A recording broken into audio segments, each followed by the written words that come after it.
Well, Majesty's music lesson is real because it's the music lessons, it's the lessons that are in music, and so many lessons are spoken in music, and the devil turns around and tries to use music and teach negative lessons. But Majesty music lesson is the positive lessons.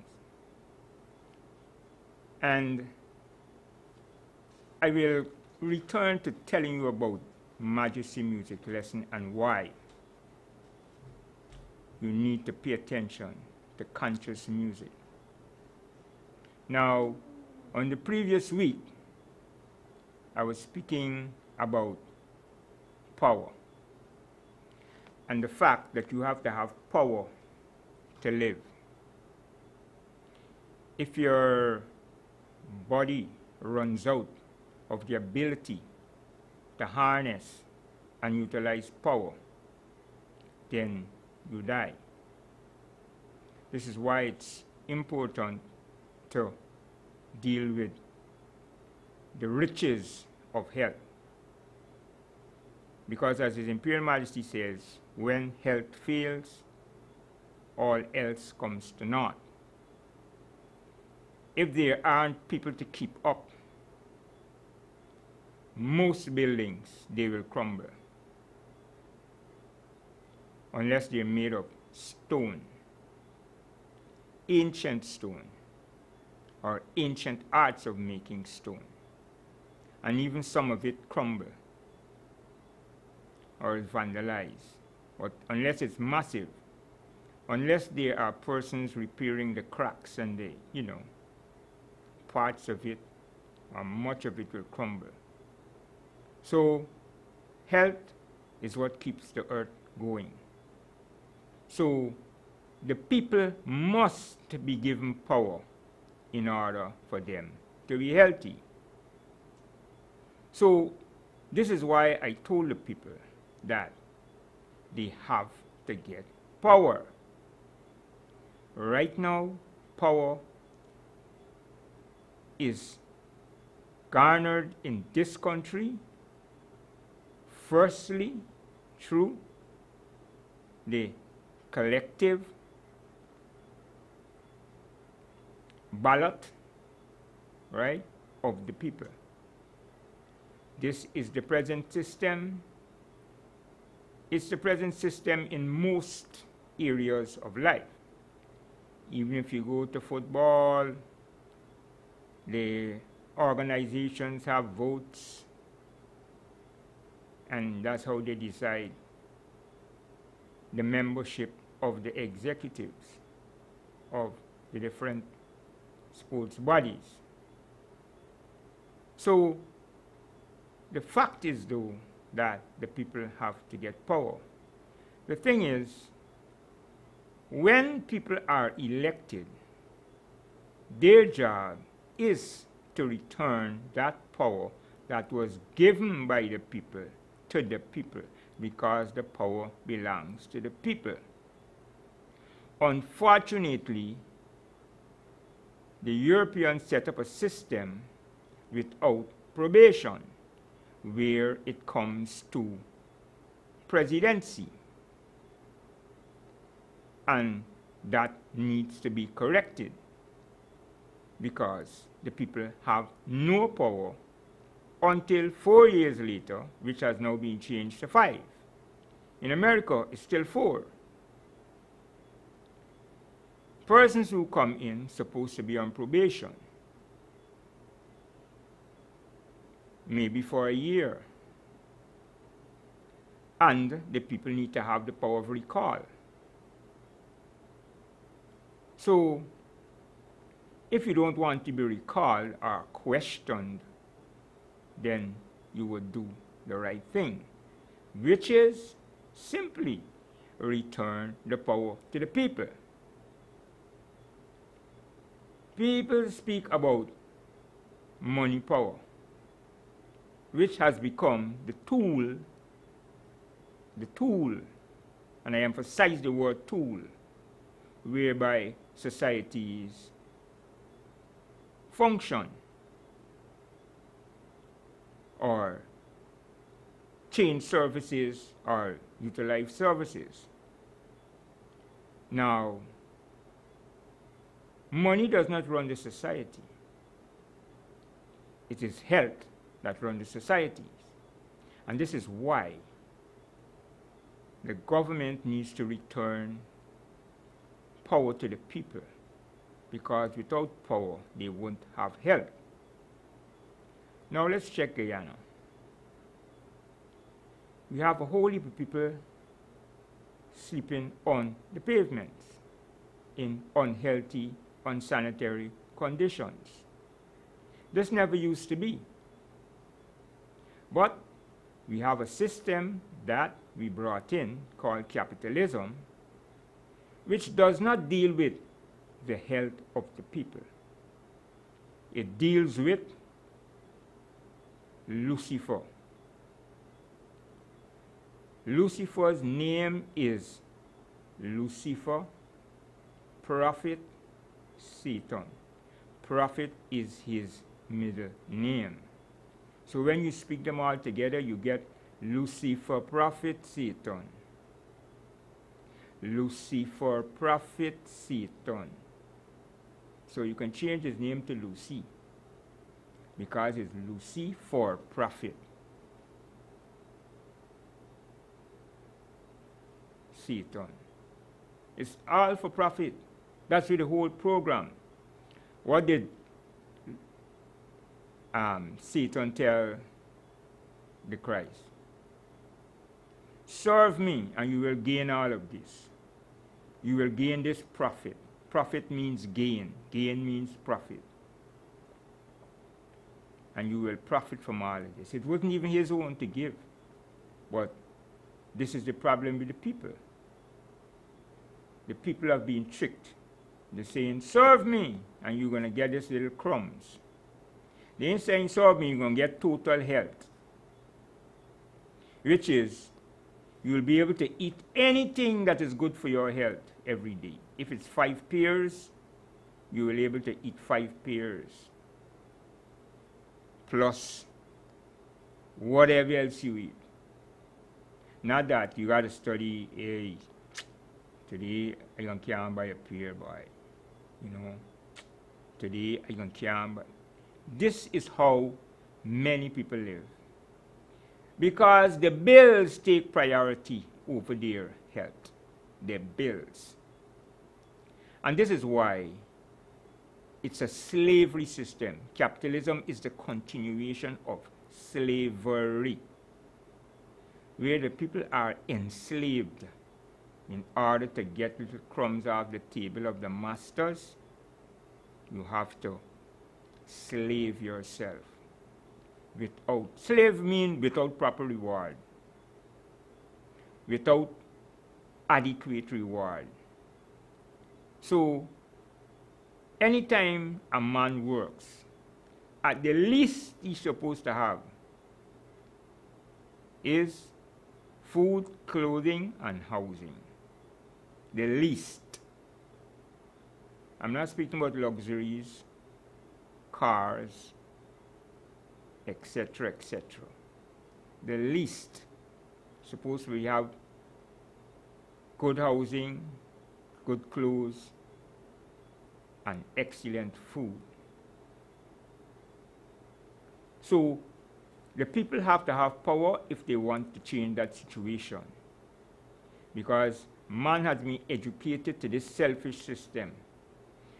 And this is why I said the degree system is a fraud.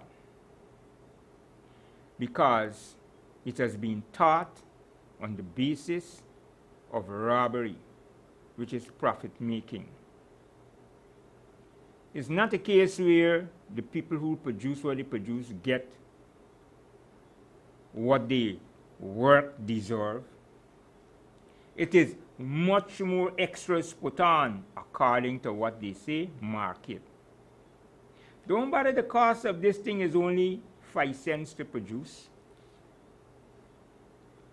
They will charge $205. This is the problem.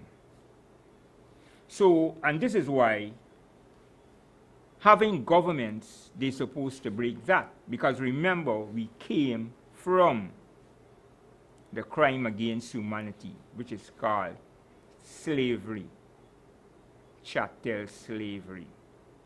So we should not be in a position of continuing that system whereby people are still living as if they are slaves.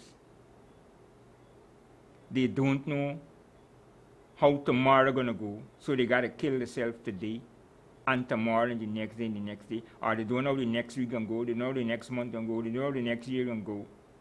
They're living day to day. That is slavery. Slaves live day to day. So the degree system is a fraud, because you could produce, how many people in this country? 750. We could produce 500,000 degrees in this country.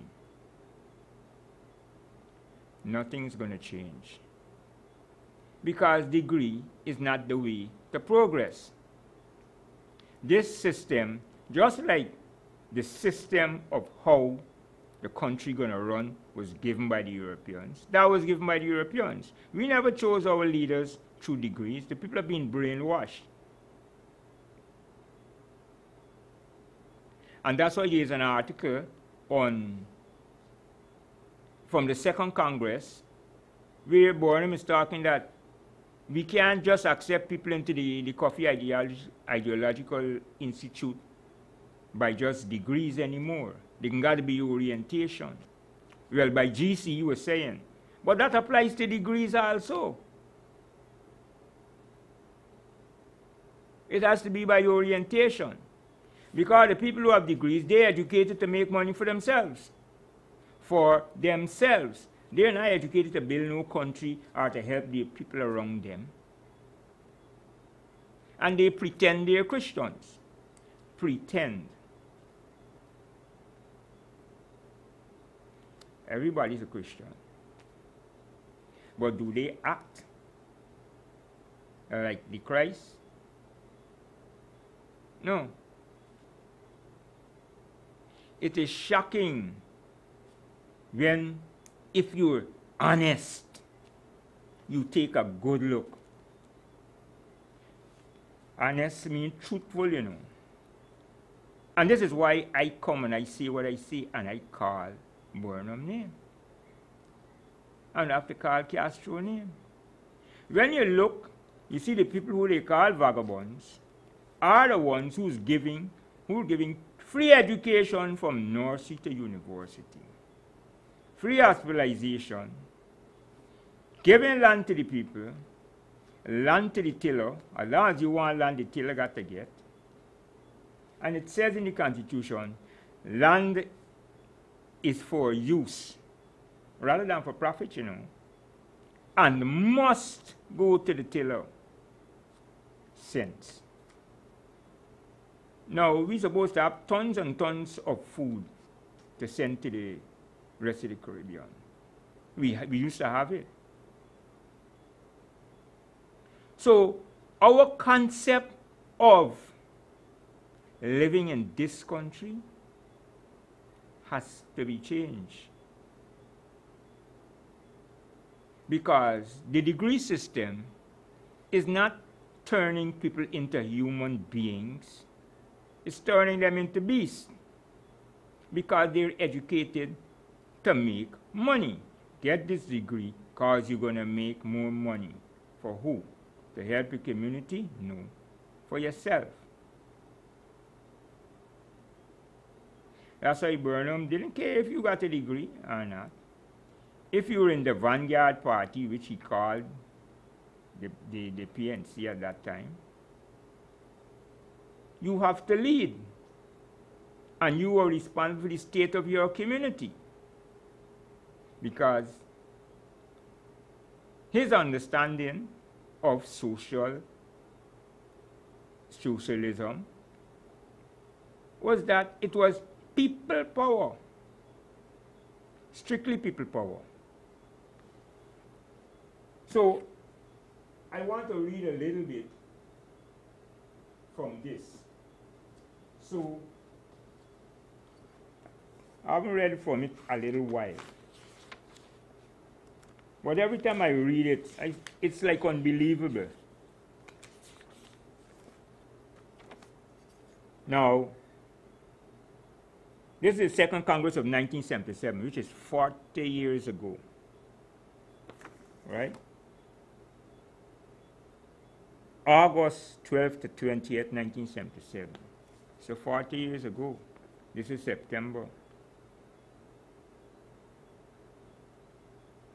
If we are moving towards a socialist economy and work on the restructuring of the economy is already in train, there must be central planning to ensure the maximum and optimum use of our resources for the benefit of the people.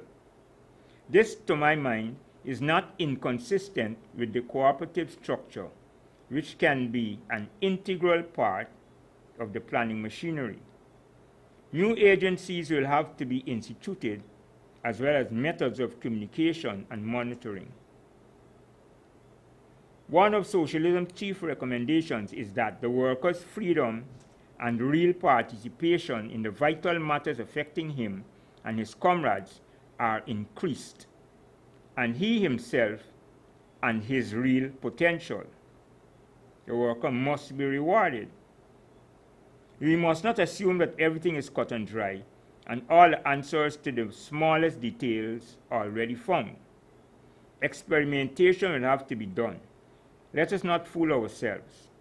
Even Marx, Engels, and Lenin did not indulge in mere dogma and catechism when it came to practical solutions.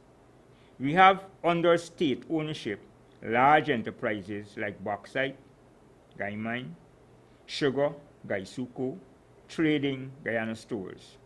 These do not include services like electricity and transport, which even before independence were state-owned.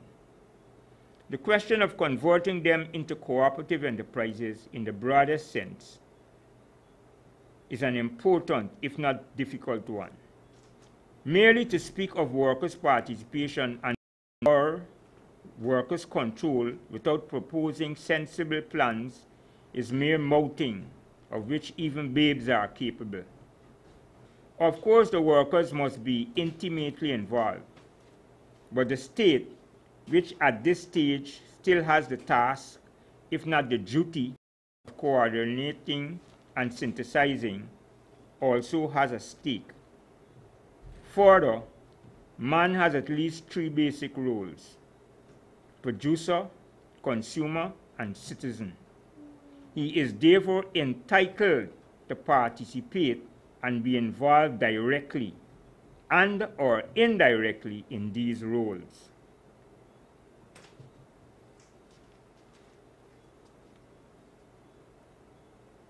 Many who profess a dedication to workers' participation and control look upon collectively owned enterprises as capitalist ones in another guise, where the workers are substituted for shareholders in every sense, arrogating all surpluses to themselves. Yet they call for subsidies on foodstuffs, free education, free medical care, and other vital services at the expense of the rest of the society. This is not the PNC's concept of socialism, creating a new selfish elite. We are bent on creating an egalitarian society.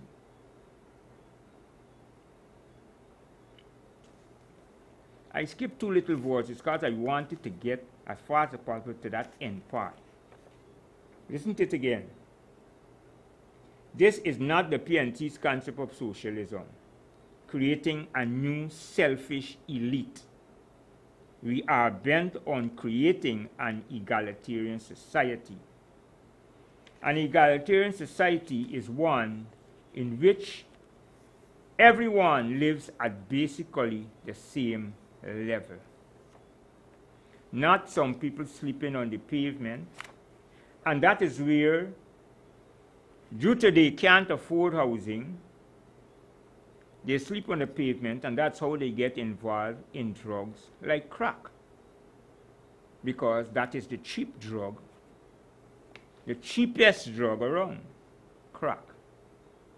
And that is for people with hardly any money, hardly. Exploiting our resources.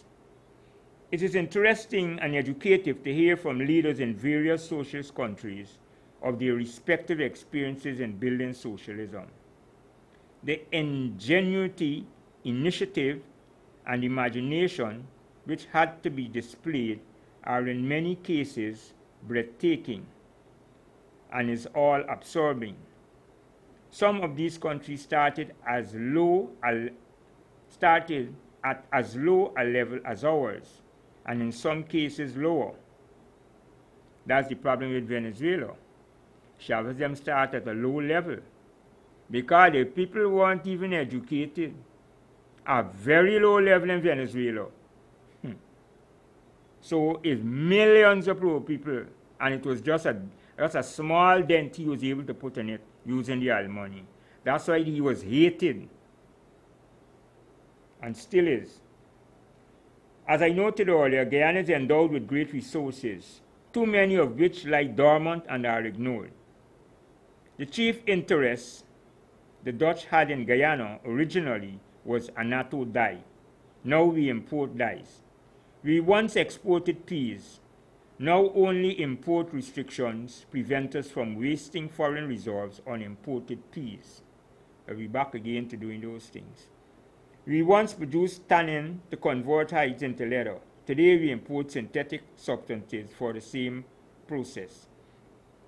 We once produced our own corn flour for porridge, and only recently have we reverted to this in place of the imported article.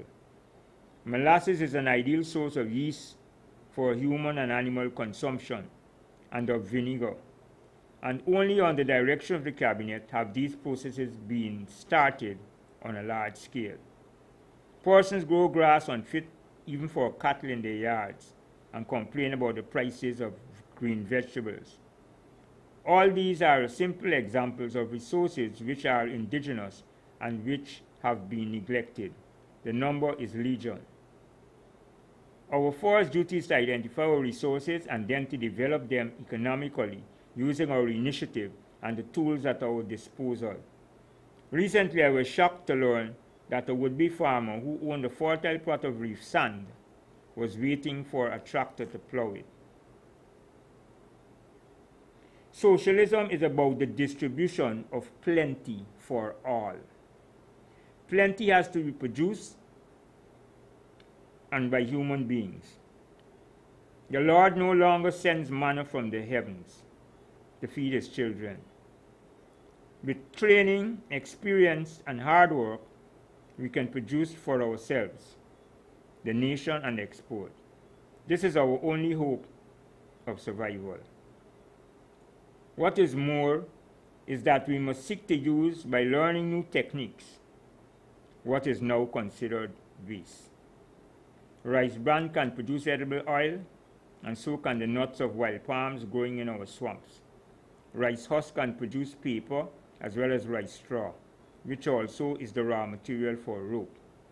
The bagasse from sugar cane is a source of paper and board. The task of the party in the circumstances is to provide orientation and training, along with example and, when necessary, direction and redeployment. Too many Guyanese are involved in providing services rather than producing. If the process does not begin now, when we are in crisis, it will never begin, and recovery will become a more distant dream. In this context, we are not that idealistic to believe that moral incentives will be enough. There will have to be material and social incentives. There will have to be material and social incentives for the people. Only socialist organization, incentives, and sanctions will ensure economic progress, springing from the exploitation of our resources. We may not reach the moon, we may not produce supersonic jets, we may not fashion satellites and nuclear weaponry, but we can achieve economic liberation and viability by our efforts. We cannot isolate ourselves from the rest of the world, but we do not have to be helplessly dependent upon others. And when we deal with them, it should be on the basis of equality rather than mendicancy. Diane is one of the active members of the non-aligned movement and is part of the group which has for some years been urging closer trade links and exchanges of technology between the members of the movement. Progress has not been rapid, but recently there has been a significant meeting in the Georgetown for the Action Program for Economic Cooperation and the Trade, Transport, and Industry Program.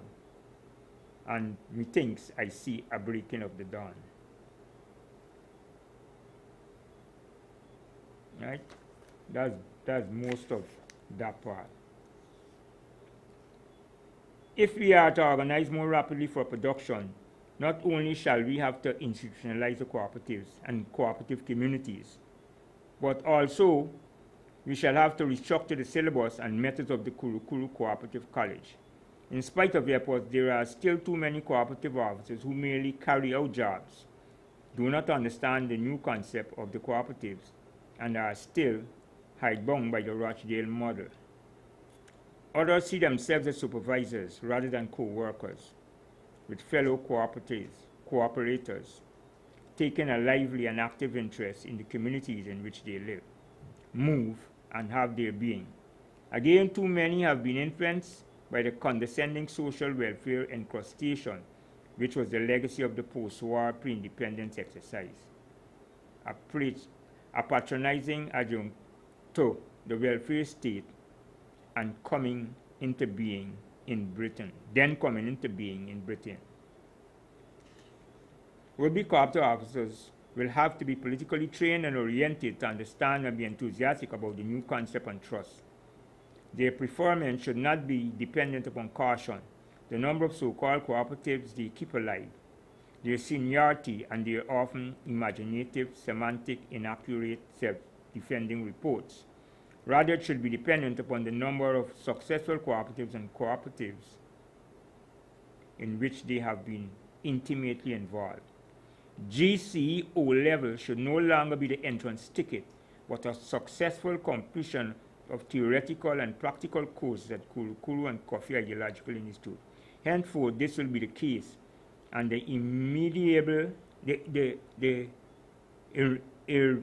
irremediable cases will have to fall by the wayside or be deployed into less sensitive or important areas. Since the involvement of the people is an absolute must in the new society we are molding, it must be stressed and encouraged using education in its broadest sense, explanation and example. Since involvement of the people is an absolute must in the new society we are molding, it must be stressed and encouraged using education in its broadest sense, explanation and example. I just wanted to give you that piece quickly, because I heard that oil is the biggest, I think it was a minister who said that oil is the biggest, we are now in the biggest business, which is oil. I have to say that oil is not the biggest business. Banking is bigger than oil. Today, black people, African people do not have a bank. That's why Borno built 5-6 banks, including the cooperative banking system, cooperative savings, cooperative loans, cooperative mortgage, right? Agriculture bank, etc. The Bank of Trade, Industry and Commerce, etc. Right? And the Bank of Guyana overseeing all. 5-6 banks. Because banking is bigger than oil. Now, Banking is not the biggest business. Banking is the third biggest business. So the mean oil got be fourth. Do you know what's the biggest business? Ask yourself that. Well, let me give you the answer. You are the biggest business. I prove my point all the time, you know. Now, how was America built? How was England built? How was France built? How was Guyana built? You want to go to Trinidad, Barbados? You want to go to Germany? You want to go to Belgium? Germany had several colonies in Africa, you know. Belgium had the Congo enslaved. That's how the Europeans get rich. By you. You are the biggest business.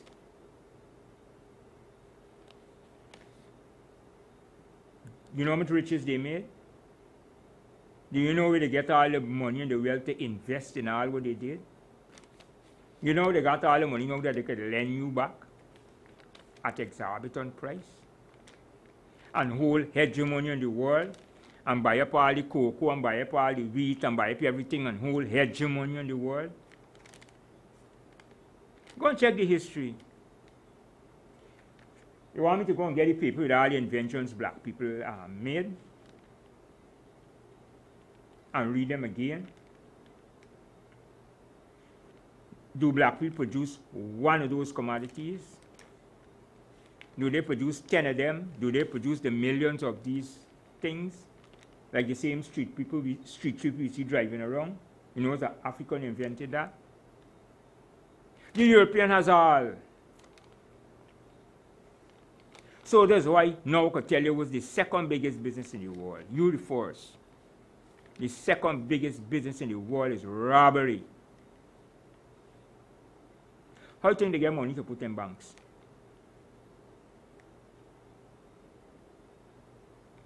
The second biggest business in the world is robbery. And all the systems they set up, including capitalism, is to rob people.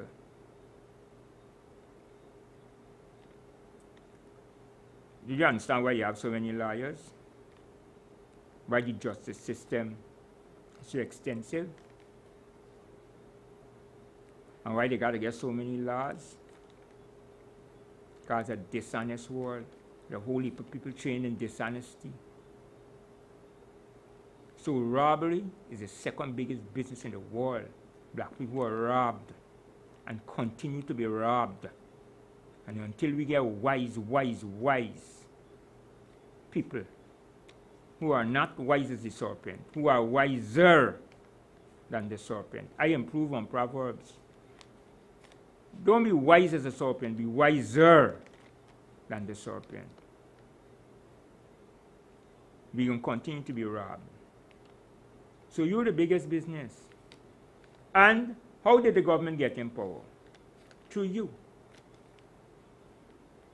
The people in the country is the biggest business in putting people in power, which is power over everything, including the oil, including the gold, the diamond, the day. So who's the biggest business? You are the biggest business. And how you don't get none of the business? You got to get power. I was to show you the program that I set up in 2006, the Abyssinian International Congress. It's not a party, it's a congress. That's why you have the People's National Congress. This is the Abyssinian International Congress. But I'm going to show you next week, right? Because I got some other things I need to speak about, right? Now, I was listening to part of the previous program, which by my brother Custody and the rest of ministers, and they were talking about suicides. Now, I keep telling the government, you have to bring back national service.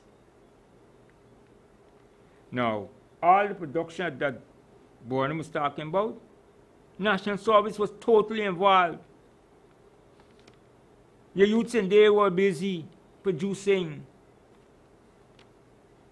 tons of peas, cotton for even export to Trinidad. I have a picture with it, cotton on the wharf, bale of cotton, big bales of cotton to export. Instead of foreign oil fields or wherever it is digging out all the gold, National Service had drudge.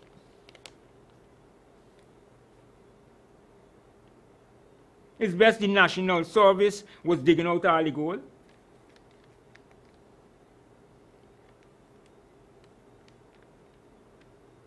Because National Service people can take it out and fly out nowhere and got schemes.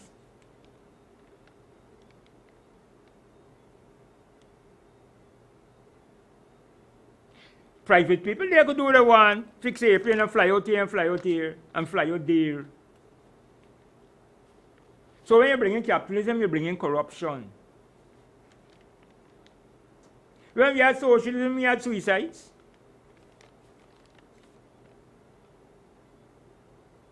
Because the pressure wasn't on the people, but they weren't even aware that the pressure wasn't on them. They wasn't aware. The man who took off the pressure, he get the bad name. Because he's going wrong with socialism. He can carry you down. You can't go down with the people going up. The people getting more educated. The people getting more land. The people getting more freedom to do whatever they want. You could go and study whatever you want in UG. You could go in National Service. You could run your own land is there for you to develop. The people didn't understand. That's why I come on TV and explain.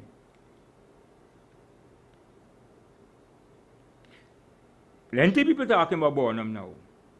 When I come in 98, people didn't talking about Barnum. Barnum was a forgotten person. He only died 14 years. 98.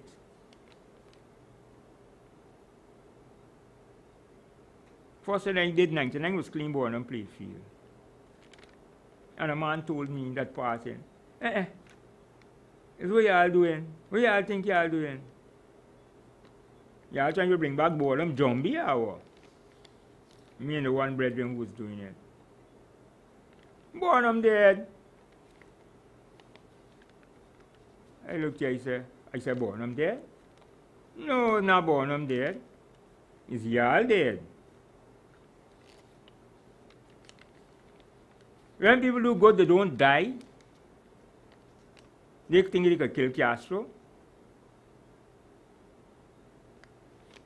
Well, then you could kill Moses, you could kill King David, you could kill Solomon.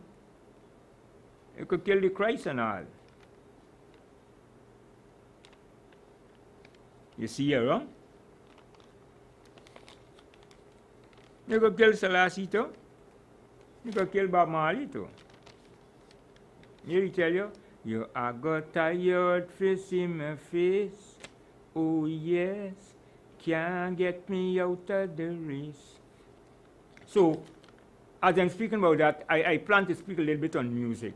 Now, this is Majesty music lesson. And music is important, so important that King David danced to the altar of the Lord. Many of the psalms are to the chief musician. Song of King David, etc. Now, Psalm 87 tells of the singers and players of instruments shall be there. His foundation is in the holy mountains. In the holy mountains, you know, the Almighty loved the gates of Mount Zion more than all the dwelling place of Jacob. Glorious things are spoken of thee, O city of the Almighty. I know when it mentions of Rahab and Babylon, and to them that know me. And with Philistine and Tyre in Ethiopia, it was said that this and that man was born there. And of Zion it shall be said that this and that man was born in her.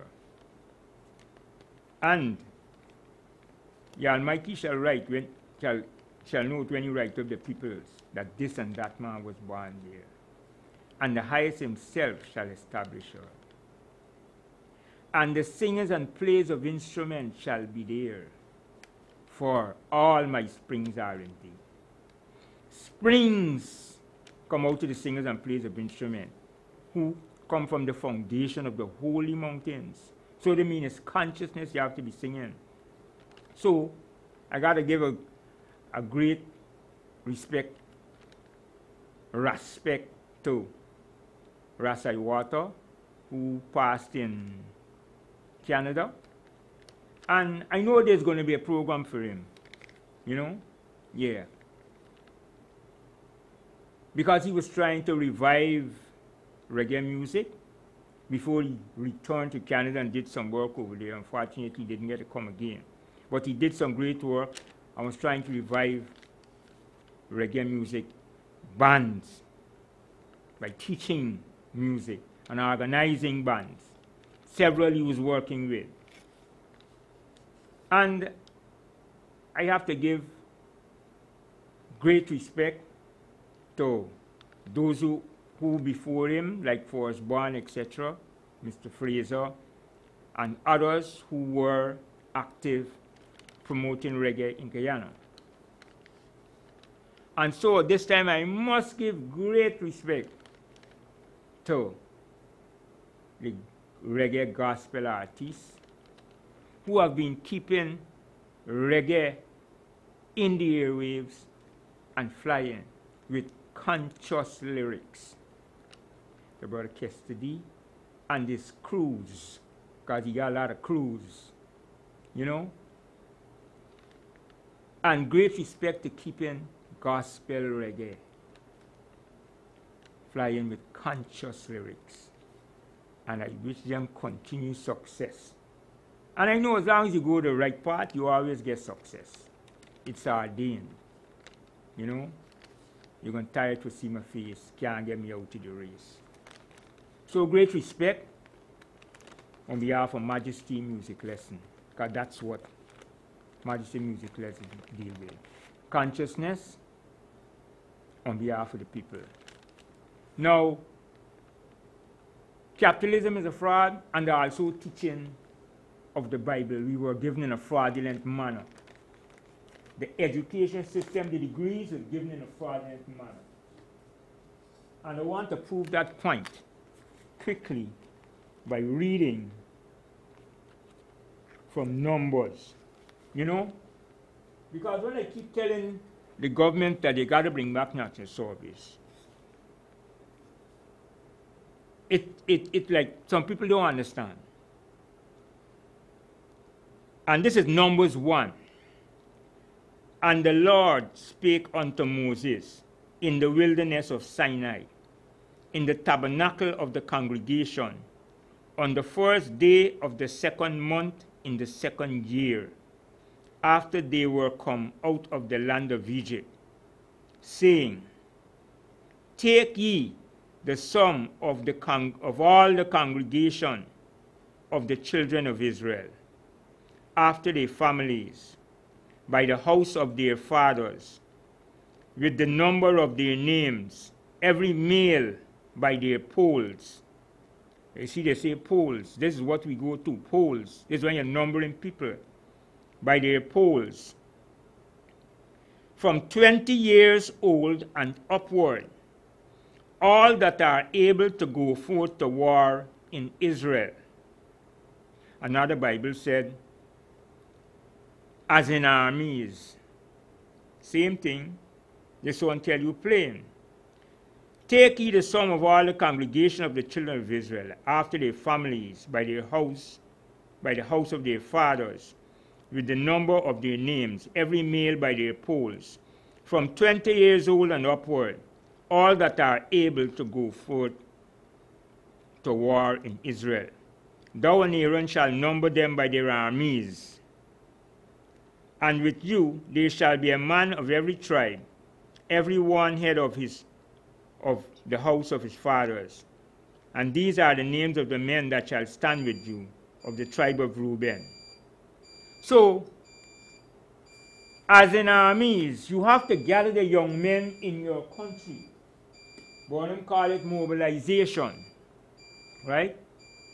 Well, my time has run down quite fast, and we will have to continue in next 2 weeks.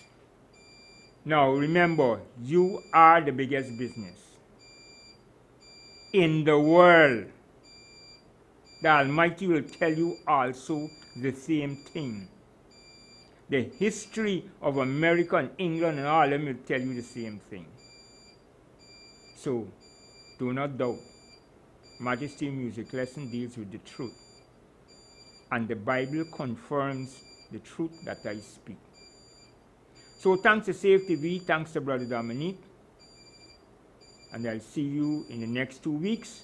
Well, hold fast, people in the Caribbean. You see what happened in the Caribbean? We have to plant food. After 2020, the world will change drastically. Those who are not prepared will face real hardship. Those who are not united in the form of an army, they will suffer the most. The civilians suffer the most in war. The army loses less people because they are strong. The strongest force on the earth is an army. The Almighty advising Moses there to gather the young men from 20 upward. Thanks, Save TV. Thanks to Brother Dominique. See you in the next 2 weeks.